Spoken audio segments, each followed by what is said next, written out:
Good morning students. आज हम लोग रिकॉन्स्टिट्यूशन ऑफ पार्टनरशिप फर्म पे डिस्कस करेंगे। Reconstitution of partnership firm. तो अब हमको समझना है कि रिकॉन्स्टिट्यूशन का मतलब क्या हुआ। तो जब हम लोग कुछ दिनों तक पार्टनरशिप में व्यापार करते हैं तो ऐसा करने के बाद हमें कुछ चीज़ों की जानकारी मिलती है, जैसे कौन पार्टनर ज़्यादा एक्टिव है, कौन पार्टनर कम एक्टिव है, कौन हमारे बिजनेस ऑपरेशन में ज़्यादा पार्टिसिपेट करता है, कौन उसको नेगलेक्ट करता है। तो इन सब चीज़ों के आधार पे हम लोग फिर से बैठकर सारे पार्टनर और कुछ चीज़ों को डिसाइड करते हैं। यानी कि जो पहले से हमारे बीच जो एग्रीमेंट था उस एग्रीमेंट में कुछ चीज़ों को चेंज किया जाता है। तो इसलिए कहा गया है कि when there is change in the relations without affecting the existence of partnership firm, यानी पार्टनरशिप फर्म का एग्जिस्टेंस रहेगा, साझेदारी उनके बीच समाप्त नहीं होगी, लेकिन उनके बीच जो टर्म्स एंड कंडीशंस थे उनमें कुछ परिवर्तन किया जाएगा, उनमें कुछ चेंजेस लाया जाएगा।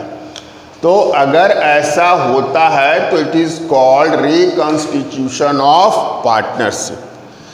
मतलब क्या हुआ कि जो पार्टनरशिप हम स्टार्ट किए थे, जिन शर्तों पर, जिन टर्म्स और कंडीशन पर हमने व्यापार का शुभारंभ किया था, कुछ दिनों के बाद जब हमको लगता है कि इन शर्तों में कुछ परिवर्तन की आवश्यकता है और हम लोग पार्टनरशिप में व्यापार करेंगे, उसमें कोई विवाद नहीं है, लेकिन जो शर्तें हैं उनमें से कुछ शर्तें अब अव्यवहारिक प्रतीत हो रही हैं, यानी उनमें परिवर्तन की ज़रूरत है।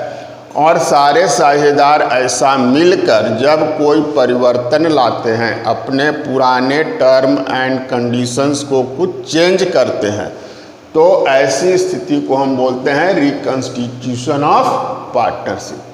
इसलिए कहा गया कि when there is change in the relations, यानी कि साझेदारों के आपसी संबंध जो था उसमें कुछ परिवर्तन होगा, without affecting the existence of partnership firm, लेकिन इस चेंज का प्रभाव पार्टनरशिप फर्म के अस्तित्व पर नहीं पड़ना चाहिए। तो ऐसी स्थिति को हम बोलते हैं it is called reconstitution of partnership.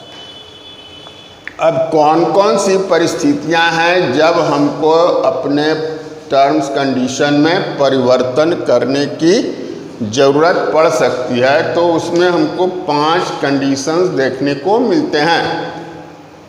अब मान लो change in profit sharing ratio. अब जैसे साझेदार जो पहले से प्रारंभ से व्यापार शुरू किए थे तो सब लोग मिलकर शुरू किए और सब लोगों ने कहा कि हम लोग प्रॉफिट इक्वल बांटेंगे, लेकिन 2 साल बिजनेस करने के बाद पाया गया कि एक पार्टनर मेरा ऐसा है जो व्यापार में प्रॉपर टाइम नहीं देता है और कुछ अपना पर्सनल वर्क में व्यस्त रहता है। तो सारे साझेदार मिलकर तय किए कि भाई तुम समय कम देते हो, इसलिए तुम्हारा प्रॉफिट में हिस्सा कम मिलेगा अगर व्यापार में कंटिन्यू रहना चाहते हो। चूँकि वह जान रहा है कि हम व्यापार में कम समय देते हैं, जितना हमको देना चाहिए उतना हम नहीं देते हैं और हम कुछ पर्सनल काम भी करते हैं, तो वह बिल्कुल एग्री होगा कि हाँ सही बात है, हम समय कम दे रहे हैं, आप लोग ज़्यादा दे रहे हैं, तो आप लोग ज़्यादा हिस्सा लीजिए। अगर सब मिलकर सहमत हो गए तो अब नया लाभ हानि का अनुपात बना लिया जाएगा और इस तरह से इसको बोलेंगे change in profit sharing ratio. यानी कि पहले से ओल्ड पार्टनरशिप में जो उनका लाभ हानि का अनुपात था, उस अनुपात में हम लोग परिवर्तन कर रहे हैं परिस्थितियों को ध्यान में रखकर। अब अगला कंडीशन होगा admission of a new partner. अब पहले से मान लो 3 पार्टनर ए, बी और सी मिलकर व्यापार शुरू किए। अब उनका व्यापार बहुत अच्छा चल निकला, उसमें और पूंजी की ज़रूरत पड़ रही है और वर्किंग हैंड की ज़रूरत पड़ रही है, लोगों के सहयोग की ज़रूरत पड़ रही है। तो हमने निर्णय किया तीनों ने मिलकर कि भाई एक नए पार्टनर को शामिल कर लिया जाए। इससे फ़ायदा यह होगा कि एक वर्किंग हैंड बढ़ जाएगा, दूसरी तरफ कैपिटल के रूप में हम लोग को पैसा भी मिल जाएगा, जिससे व्यापार को आगे चलाना बढ़ाना और आसान होगा। तो अब अगर हम नया पार्टनर को लाएंगे तो उसको लाभ में हिस्सा भी देना होगा। तो जब उसको लाभ में हिस्सा देना होगा तो पहले से जो पार्टनर थे उनके लाभ के हिस्से में कुछ कमी आएगी। यानी कि अब पहले मान लो कि ए बी सी 3 पार्टनर थे और नया पार्टनर डी आ रहा है, तो ए बी सी के बीच जो लाभ हानि का अनुपात होगा वह चेंज हो जाएगा, इसलिए कि अब एक नया पार्टनर आ गया डी। तो अब जो भी लाभ होगा वह 4 भागों में बंटेगा, पहले बढ़ता था 3 भागों में। तो नया पार्टनर के आने के चलते भी हमारे लाभ हानि के अनुपात में परिवर्तन होगा, और इस कंडीशन को भी हम बोलेंगे रिकंस्टिट्यूशन ऑफ पार्टनरशिप। इसी तरह से आया डेथ ऑफ पार्टनर। अगर कोई एक साझेदार की मृत्यु हो जाती है तो अब जो बचे हुए साझेदार हैं उन्हीं के बीच लाभ हानि बटेगा। जो साझेदार का डेथ हो गया उसके हिस्से का हम लोग भुगतान कर देंगे, और जो बचे हुए साझेदार हैं भविष्य में जो भी लाभ होगा उसको बचे हुए साझेदारों के बीच बांटा जाएगा। तो फिर एक नया लाभ हानि का अनुपात आ जाएगा, इसलिए इसमें भी हमको रिकंस्टिट्यूशन करना पड़ेगा।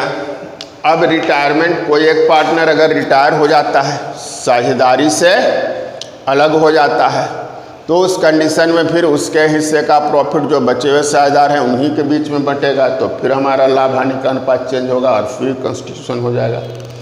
अब है अमलगमेशन ऑफ 2 और मोर फर्म। कभी कभी हम देखते हैं कि 2 या 2 से अधिक पार्टनरशिप की जो संस्थाएं होती हैं वे आपसी कंपटीशन को हटाने के लिए, दूर करने के लिए, एलिमिनेट करने के लिए आपस में मिल जाती हैं। तो जब 2 या 2 से अधिक संस्थाएं पार्टनरशिप फर्म आपस में मिलेंगी तो दोनों के साझेदारों की संख्या एक साथ बढ़ जाएगी। तो दोनों के फर्म का लाभ हानि का अनुपात अलग अलग रहा होगा। अब मान लो कि फर्म ए में 3 पार्टनर हैं, फर्म बी में 4 पार्टनर हैं। अब दोनों फर्म जब मिल गया तो टोटल पार्टनर हो जाएंगे 3 + 4 यानी 7। तो अब जो भी लाभ हानि होगा उन 7 सदस्यों के बीच, 7 पार्टनर्स के बीच डिस्ट्रीब्यूट होगा। तो एक नया लाभ हानि का अनुपात हमको निकालना पड़ेगा। तो ये सारे कंडीशन हैं जब हमको अपने फर्म के लाभ हानि के अनुपात में परिवर्तन करना पड़ता है। और कुछ भी टर्म एंड कंडीशन में परिवर्तन हो, सिर्फ लाभ हानि की बात नहीं है। जो एग्जिस्टिंग पार्टनरशिप है उसमें जो पार्टनरशिप डीड तैयार किया गया या जिस टर्म्स एंड कंडीशंस पर हमने साझेदारी प्रारंभ की थी, अगर उस टर्म्स एंड कंडीशन में कुछ भी चेंज किया जाएगा लेकिन इस चेंज का प्रभाव हमारे पार्टनरशिप के एग्जिस्टेंस पर नहीं पड़ना चाहिए।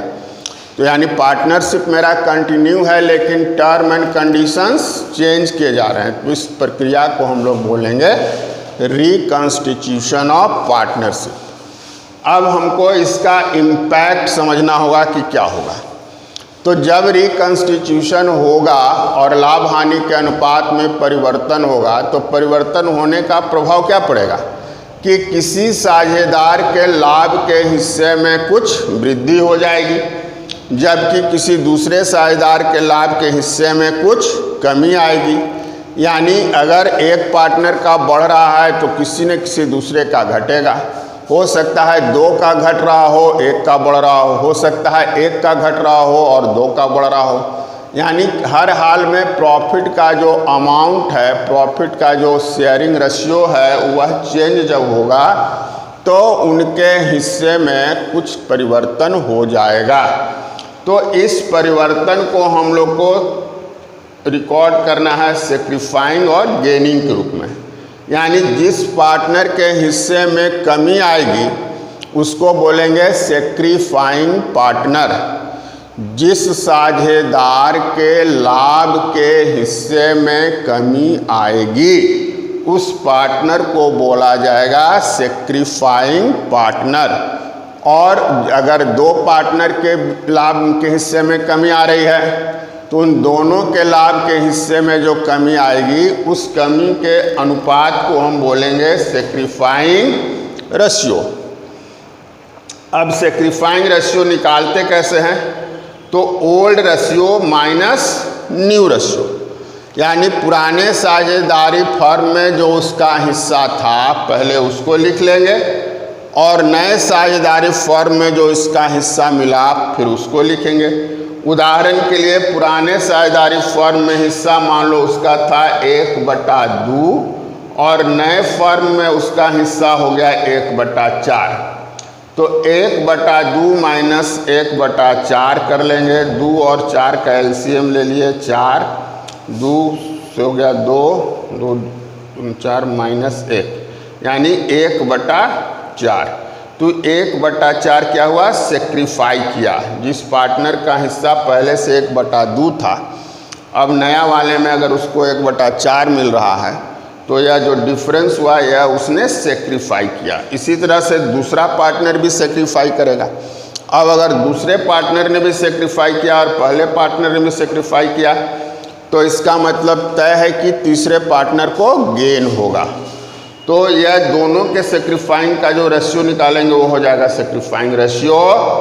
और गेनिंग पार्टनर की बात जब आएगी, यानी कि अगर कुछ साझेदारों के हिस्से में कमी हो रही है तो किसी दूसरे के हिस्से में वृद्धि होगी, तो उस वृद्धि को हम बोलेंगे गेनिंग रेशियो और उस पार्टनर को बोलेंगे गेनिंग पार्टनर। अब गेनिंग रेशियो कैसे निकालेंगे? तो इसका जो न्यू रेशियो होगा पहले की तुलना में ज़्यादा होगा, चूँकि वो गेन कर रहा है, यानी कि पहले उसको कम हिस्सा मिलता था लाभ में, अब उसको ज़्यादा मिलेगा। तो ज़्यादा मिलेगा, पहले वाला कम था तो ज़्यादा वाले में से कम वाले घटाएंगे, यानी न्यू माइनस ओल्ड करेंगे और ये जो होगा वह गेनिंग रेशियो कहलाएगा। और सेक्रीफाइंग रेशियो में पहले उनका हिस्सा ज़्यादा था और अब फ्यूचर में उनका हिस्सा कम हो जाएगा, तो इसलिए ओल्ड माइनस न्यू करते हैं और इसको बोलते हैं सेक्रीफाइंग रेशियो। तो गेनिंग रेशियो और सेक्रीफाइंग रेशियो हमको इस चैप्टर में निकालना है मुख्य रूप से। अब इसके बाद हम लोग आएंगे accounting treatment of accumulated profit और रिजर्व्स, यानी कि जब हम इस तरह से अपने पार्टनरशिप फर्म के टर्म्स एंड कंडीशंस को चेंज कर रहे हैं उस समय हमारे फर्म के पास हो सकता है 20 लाख रुपया, 10 लाख रुपया प्रॉफिट के रूप में हो, 10 लाख रुपए का विभिन्न प्रकार का रिजर्व हो। तो यह जो प्रॉफिट और रिजर्व है यह हमारे चेंज करने के पहले का है, यानी कि जब हम अपने फर्म के टर्म और कंडीशन को चेंज कर रहे हैं उस चेंज करने के पहले जो हम व्यापार किए उस व्यापार से हमको जो लाभ हुआ वह हमारे पीएल अकाउंट में है। उस प्रॉफिट का कुछ हिस्सा हमने डिफरेंट टाइप्स के रिजर्व में एप्रोप्रिएट कर रखा है, तो वे सब रिजर्व में है। तो वह हिस्सा जो रिजर्व में है उसको बोलते हैं एक्यूमुलेटेड प्रॉफिट्स एंड रिजर्व्स। तो सारे एक्यूमुलेटेड प्रॉफिट और रिजर्व जो होंगे जो टर्म कंडीशन चेंज होने के पहले का हो उसको सभी साझेदारों के बीच उनके पुराने अनुपात में बांट देना है। बोलता है कि व्हेन एक्यूमुलेटेड प्रॉफिट और रिजर्व्स इज क्लोज, अगर हम ऐसा निर्णय लेते हैं कि भाई अब तो हम लोग लाभ हानि का अनुपात चेंज कर दिए हैं तो पहले का जो भी लाभ हानि रिजर्व है उसको बांट लिया जाए आपस में और अब फ्यूचर में जो होगा उसको नए अनुपात में हम लोग बांटेंगे। तो पहले वाला यानी कि हमारे चेंज करने के पहले का जो भी है प्रॉफिट या रिजर्व या कोई दूसरा है, जैसे वर्कमैन कंपनसेशन फंड है या इन्वेस्टमेंट फ्लक्चुएशन फंड है, इन सब के बारे में सेपरेट कुछ बातें और आएंगी जो समझाऊंगा। तो इन चीज़ों को हम लोग क्या करेंगे, पुराने अनुपात में पुराने साझेदारों के बीच डिस्ट्रीब्यूट कर देंगे। ठीक इसी तरह से हो सकता है कि हमारे लाभ हानि के अनुपात में परिवर्तन यानी रिकंस्टिट्यूशन करने के पहले कुछ लॉस हो या कुछ ऐसा डेफर्ड एक्सपेंडिचर हो जैसे कि एडवर्टीजमेंट सस्पेंस अकाउंट वगैरह दिया हुआ हो, तो इसको भी हम क्या करेंगे, पुराने साझेदारों के बीच उनके पुराने लाभ हानि के अनुपात में बांट देंगे और इस तरह से ये सारे अकाउंट्स क्या हो जाएंगे, क्लोज हो जाएंगे। अब नए सिरे से हम लोग जब अब लाभ हानि होगा तो नए अनुपात में बांटेंगे, या जो भी हम रिजर्व क्रिएट करेंगे वह आगे से शुरू करेंगे और पहले वाला का सारा हिसाब किताब खत्म हो गया। तो ऐसा तब हम करते हैं जब हम पुराने प्रॉफिट या रिजर्व अकाउंट को क्लोज कर देना चाहते हैं। उसको अब हम ओपन करके नहीं रखना चाहते हैं। हम चाहते हैं कि अब हिसाब किताब सब खत्म कर दिया जाए पुराना वाला और नए सिरे से शुरू किया जाएगा। लेकिन कभी कभी ऐसा भी निर्णय लिया जाता है कि सारा हिसाब किताब तो हम करेंगे चेंज, लेकिन पुराने खातों को बंद नहीं करेंगे, उनको क्लोज नहीं करेंगे। तो जब उनको हम क्लोज नहीं करेंगे तो हमको कुछ और ट्रीटमेंट करना पड़ेगा, जो हम लोग देखेंगे आगे वाले में। अब यहाँ पर बोलता है not to close PL account, reserve account etcetera. यानी कि अभी जो हम लोग डिस्कस कर रहे थे उसमें था कि सारे खातों को हमने क्या किया, क्लोज कर दिया, बंद कर दिया। लेकिन अब निर्णय लिया गया कि नहीं, खातों को बंद नहीं करेंगे, उसके बदले हम लोग एडजस्टमेंट कर लेंगे आपस में। तो जब वैसा कंडीशन हो, not to close PL account, reserve account ऐसा करना हो, तब हम लोग को क्या करना पड़ता है, तो हमको सबसे पहले निकालना पड़ता है नेट इफेक्ट। इसके लिए पहले दो जर्नल है, इसको समझ लीजिए। इन केस ऑफ नेट प्रॉफिट, यानी कि नेट इफेक्ट निकाले और उसका रिजल्ट प्रॉफिट के रूप में आया, तब हम करेंगे गेनिंग पार्टनर्स कैपिटल अकाउंट या टू सेक्रीफाइंग पार्टनर्स कैपिटल अकाउंट। यानी कि यहाँ पे हम पीएल अकाउंट में या रिजर्व अकाउंट में कोई एंट्री नहीं कर रहे हैं, बल्कि एडजस्टमेंट कर दे रहे हैं पार्टनर्स के बीच में ही। पार्टनर्स के कैपिटल अकाउंट के थ्रू यह जो भी चेंज है उस चेंज के नेट इम्पैक्ट को हम लोग इस तरह से एडजस्ट कर रहे हैं। अब नेट इम्पैक्ट या नेट इफेक्ट निकालने का एक तरीका है जो समझाया जाएगा। अब इसी तरह से अगर नेट इम्पैक्ट निगेटिव आता है तब हम लोग को करना है सेक्रीफाइंग पार्टनर्स कैपिटल अकाउंट या to gaining partners capital account. अभी नेट इम्पैक्ट का मतलब क्या हुआ भाई, तो नेट इम्पैक्ट निकालने के लिए हम लोग को क्या करना पड़ेगा, सारे क्रेडिट बैलेंस वाले जो हैं, यानी जो प्रॉफिट है या जो रिजर्व है, उन सब को जोड़ लो एक साथ। जैसे प्रॉफिट है तो प्रॉफिट को लिख लिए, जनरल रिजर्व है तो उसको लिख लिए, वर्कमैन कंपनसेशन रिजर्व है उसको लिख लिए, इन्वेस्टमेंट फ्लक्चुएशन रिजर्व है उसको लिख लिए। यानी कि वर्कमैन कंपनसेशन रिजर्व या इन्वेस्टमेंट फ्लक्चुएशन फंड का वह हिस्सा जो हमको डिस्ट्रीब्यूट करना है उसको लिखेंगे, और जनरल रिजर्व और पीएल अकाउंट को पूरा लिख लेंगे और इन सब को जोड़ लेंगे। अब जोड़कर अगर हमारे पास कुछ डेफर्ड एक्सपेंडिचर है या पीएल अकाउंट का कहीं डेबिट बैलेंस है, लॉस ग्रुप में है, तो इनको जोड़ के इसमें से माइनस कर लेंगे। अब मान लो कि प्रॉफिट वाला जो हिस्सा है इसका टोटल आया 5 लाख और माइनस करने वाला आया 2 लाख, तो 5 लाख माइनस 2 लाख, ये 3 लाख बच गया। इस 3 लाख को बोलेंगे पॉजिटिव इफेक्ट या प्रॉफिट, यानी पहला कंडीशन पॉजिटिव इफेक्ट पड़ रहा है, यानी कि जो डिस्ट्रीब्यूट हम करने जा रहे हैं उसमें प्रॉफिट का हिस्सा ज़्यादा है और लॉस का हिस्सा कम है, तो नेट इम्पैक्ट आएगा पॉजिटिव। अब उदाहरण में अगर हम इन सब को जोड़े और इसका टोटल आया 3 लाख और जिसको माइनस करना है वो हो गया 5 लाख, तब जो डिफरेंस आया 2 लाख वह निगेटिव हो गया। निगेटिव हो गया तो इसको लॉस मानेंगे, तो इसके लिए हम सेकंड एंट्री करेंगे in case of loss sacrificing partner capital to gaining partners capital account. तो रिकंस्टिट्यूशन ऑफ पार्टनरशिप में 2 स्टेप्स में हमको बातों को समझना है। पहला जो है उसमें हम लोग को सारा काम डिपेंड करता है सेक्रीफाइंग और गेनिंग रेशियो के आधार पर।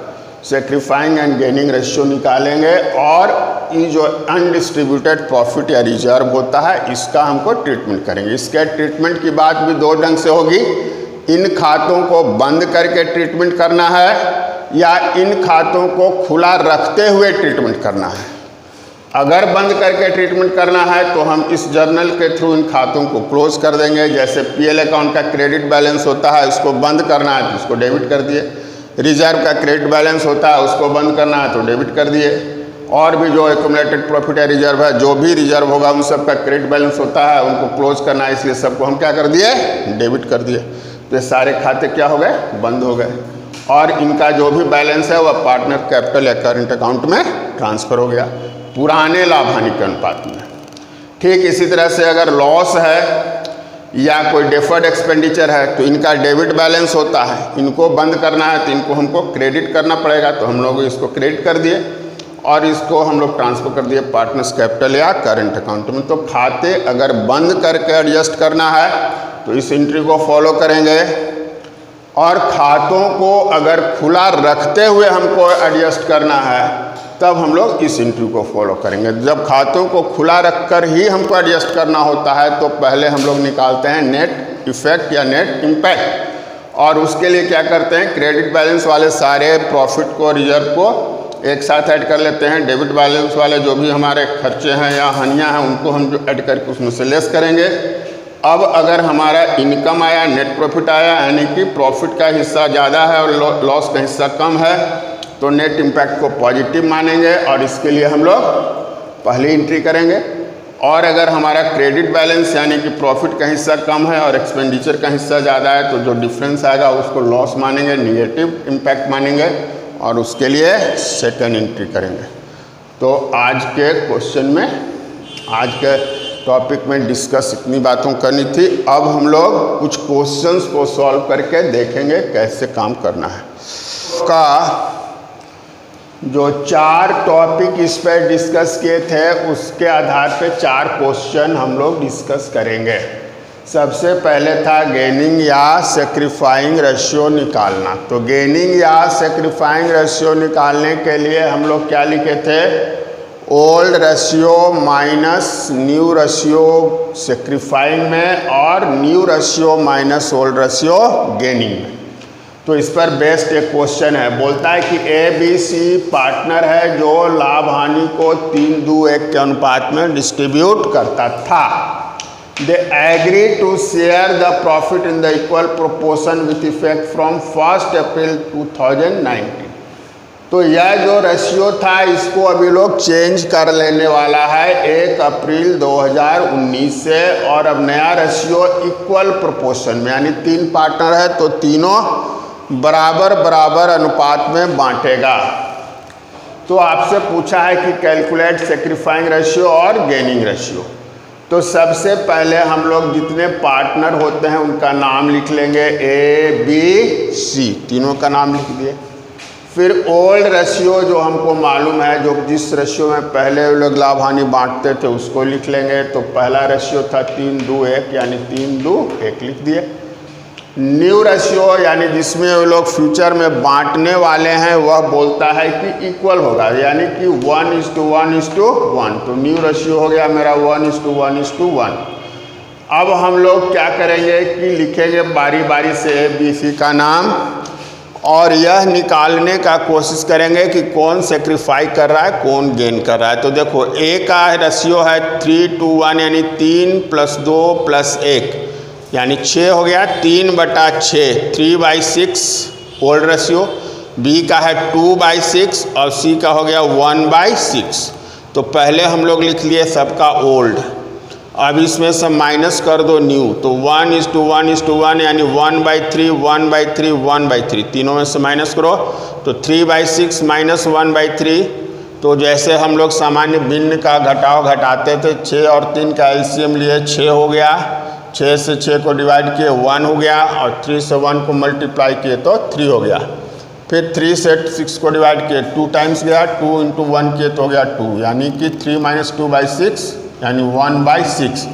तो यह 1/6 आ रहा है पॉजिटिव, यानी माइनस में नहीं आ रहा है। 3 में से 2 घटा तो 1/6 आया।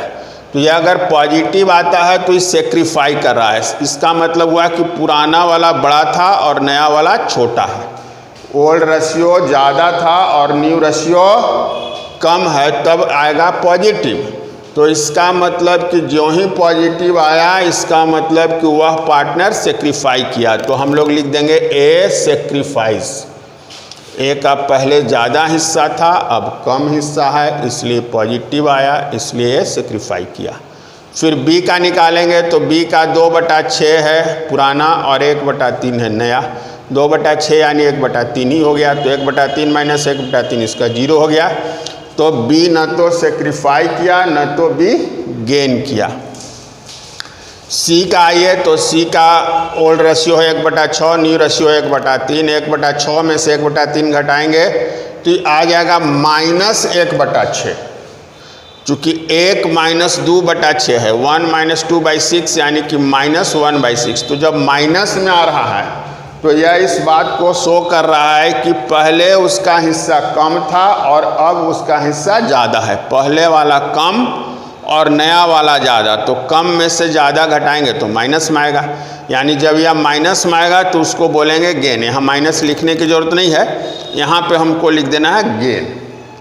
जो सेक्रीफाई करेगा उसमें लिख देना है सेक्रीफाई, जिसका कोई इफेक्ट नहीं पड़ेगा उसमें हम लोग को लिख देना है। यहाँ पे कोई इफेक्ट नहीं पड़ा, 0 हो गया, तो यहाँ लिखेंगे हम लोग नो इफेक्ट। और जो गेन करा, जब माइनस में आएगा तो गेन और प्लस में आएगा तो सेक्रीफाई। तो यही आपका हो गया गेनिंग या सेक्रीफाई। यानी कि ए जो है 1/6 क्या किया, सेक्रीफाई किया, और बी जो है 1/6 क्या हुआ, गेन हुआ। अब इसी पे आधारित एक और क्वेश्चन है जो इस तरह से है कि ए, बी और सी पार्टनर है जो लाभ हानि 5, 3 और 2 के रेशियो में डिस्ट्रीब्यूट करता था। अब इसमें से सी जो है ए और बी का कुछ हिस्सा खरीद ले रहा है। बोलता है if C acquire 1/5 share of profit from A and B equally, यानी कि सी फर्म का 1/5 हिस्सा खरीद रहा है ए और बी से बराबर बराबर। तो आपसे पूछता है कि नया रेशियो निकालो और सेक्रीफाइंग रेशियो निकालो। तो पहले हम देखेंगे कि सी ए से कितना खरीदा और सी बी से कितना खरीदा। तो बोलता है कि सी दोनों से बराबर खरीदा, तो सी तो खरीदा है 1/5। C acquire 1/5 share from A and B equally, तो इसका मतलब कि 1/5 का आधा ए से और 1/5 का आधा बी से। तो हाफ करने के लिए हम लोग क्या करेंगे, 1/5 गुना 1/2 और बी से भी 1/5 गुना 1/2, यानी कि 1/10 ले लिया ए के हिस्सा में से और 1/10 ले लिया बी के हिस्सा में से। तो यानी ए अपने हिस्से का 1/10 दे देता है सी को और बी भी अपने हिस्से का 1/10 दे रहा है सी को। तो ये दोनों सेक्रीफाई किया। 1/10 का रेशियो निकालोगे तो 1:1। तो पहले ही बोल दिया था कि इक्वली ले रहा है, तो हमारा सेक्रीफाइंग रेशियो हो गया इक्वल 1:1। अब हमसे बोला है कि न्यू रेशियो भी बताओ। तो पहले हम ए का हिस्सा कितना था भाई, 5, 3 and 2 यानी 5/10। 5/10 में से उसने 1/10 दे दिया सी को, तो 5/10 माइनस 1/10 कर लेंगे। बी का था 3/10, इसने भी अपने हिस्से में से 1/10 दे दिया सी को, तो 3/10 में से 1/10 माइनस कर दिए। और सी का हिस्सा था 2/10, इसने 1/5 खरीद लिया, तो 2/10 में 1/5 जोड़ दिए। चूँकि जो खरीदा उसका हिस्सा क्या होगा, बढ़ जाएगा, और जो बेचा उसके हिस्से में कमी आएगी। तो जो बेचा उसमें से माइनस कर दिए और जो खरीदा उसमें प्लस कर दिए। तो अब इसको सिंप्लीफाई कर दीजिए। 5/10 - 1/10 यानी 4/10, 3/10 - 1/10 यानी 2/10 और 2/10 + 1/5 यानी कि 2 + 2/10। तो हो गया 4/10 = 2/10 = 4/10, 10, 10, 10 कैंसिल हुआ, तो 4:2:4। और इसको स्मॉल करेंगे, छोटा करेंगे तो 2 से कट जाएगा सब, 2:1:2। यही हो गया आंसर। तो यह 2 जो हुआ सो हुआ आपका गेनिंग, सेक्रीफाइंग या न्यू रेशियो पे बेस्ड। अब कुछ जर्नल पे बेस्ड क्वेश्चन है। जैसे क्वेश्चन बोलता है कि X and Y are partner sharing profit in the ratio of 3:1। They decided to share future profit equally. Profit and loss account 40,000 and reserve rupees 10,000 shows at the time of change. Record the journal to distribute the profit and reserve. तो इसमें आपको दो बातें समझाई गई थी कि आप इन खातों को क्लोज करना चाहते हैं या खातों को ओपन रखते हुए नए तरह से फिर से काम करना चाहते हो। तो यहाँ पर बोलता है कि डिस्ट्रीब्यूट कर देना है। तो जो भी हम चेंज किए अपने प्रॉफिट रेशियो में, यानी जब हमारे फर्म का रिकॉन्स्टिट्यूशन हुआ, उसके पहले का प्रॉफिट होगा या उसके पहले का रिजर्व होगा या उसके पहले का लॉस होगा, तो उसको पुराने रेशियो में पुराने पार्टनर्स के बीच डिस्ट्रीब्यूट करेंगे। तो चूंकि यह प्रॉफिट है सॉरी और रिजर्व है, दोनों का क्रेडिट बैलेंस है, दोनों को बांट देंगे तो दोनों खत्म हो जाएगा, इसलिए दोनों को हम लोग डेबिट कर दिए। पीएल अकाउंट 40,000, रिजर्व अकाउंट 10,000 और दोनों पार्टनर के बीच इसको क्रेडिट कर देंगे। To X capital to Y capital, तो 40 और 10 50,000 हुआ। 50,000 को 3:1 में हम लोग बांटेंगे तो आएगा 37,500 एक्स का और 12,500 वाई का। तो जर्नल मेरा कंप्लीट क्या हो गया भाई? PL account debit 40,000, reserve account debit 10,000, to X capital account 37,500, to Y capital account 12,500, being profit and reserve distributed between X and Y. तो यह हो गया सिंपल सा कि अगर हम खातों को क्लोज कर देते हैं तब कैसे हमको डिस्ट्रीब्यूट करना है। और अब एक नया मामला और है कि जब हम खाते को क्लोज नहीं करते हैं बल्कि उसके नेट इफ़ेक्ट के आधार पे हम क्वेश्चन को सॉल्व करना चाहते हैं या नेट इफ़ेक्ट के आधार पे हम अपने अकाउंट को क्लोज बनाना चाहते हैं, तब क्या होगा इसको देखें।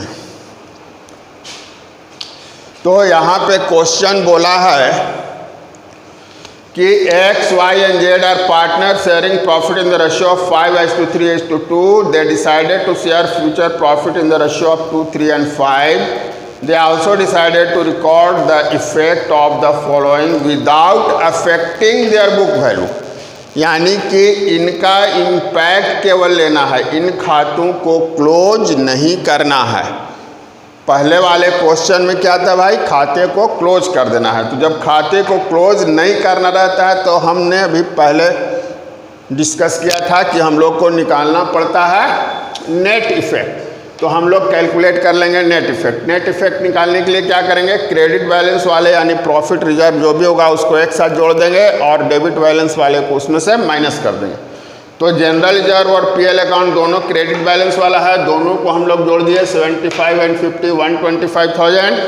और एडवर्टीजमेंट सस्पेंस अकाउंट या मेरा डेफर्ड एक्सपेंसेस है तो इसको हम लोग माइनस कर देंगे 50,000, तो आ गया नेट इफेक्ट 75,000। चूँकि यह जो है पॉजिटिव आ रहा है, अगर 125 से माइनस 150 होता तो या फिर 25,000 निगेटिव आ जाता, तो नेट इफेक्ट पॉजिटिव आया। अब हम लोग पॉजिटिव वाले में जर्नल क्या करते हैं? तो गेनिंग पार्टनर कैपिटल अकाउंट या to sacrificing partner capital account करते हैं।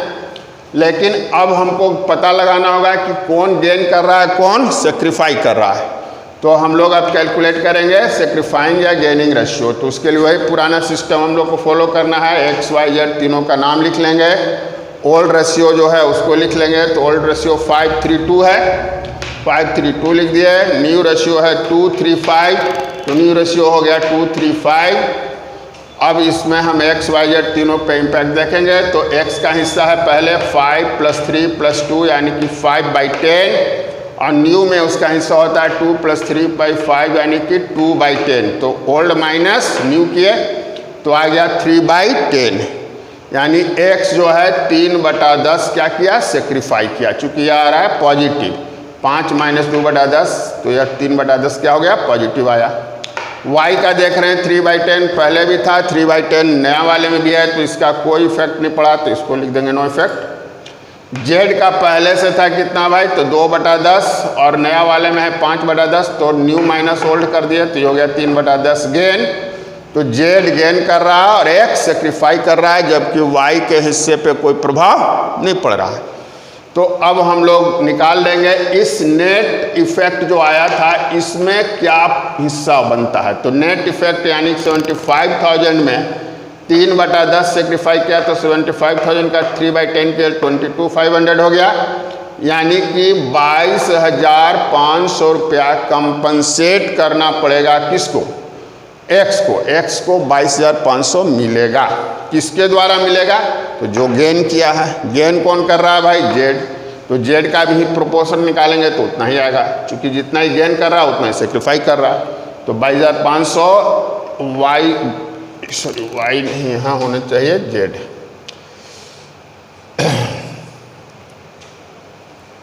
जेड जो है 22,500 रुपया चुकाएगा एक्स को, तो जर्नल हो जाएगा X capital account debit to Y capital account. Cash के रूप नहीं चुका के कैपिटल से हम एडजस्टमेंट इसको कर रहे हैं, तो इसको बोलते हैं एडजस्टमेंट थ्रू कैपिटल अकाउंट।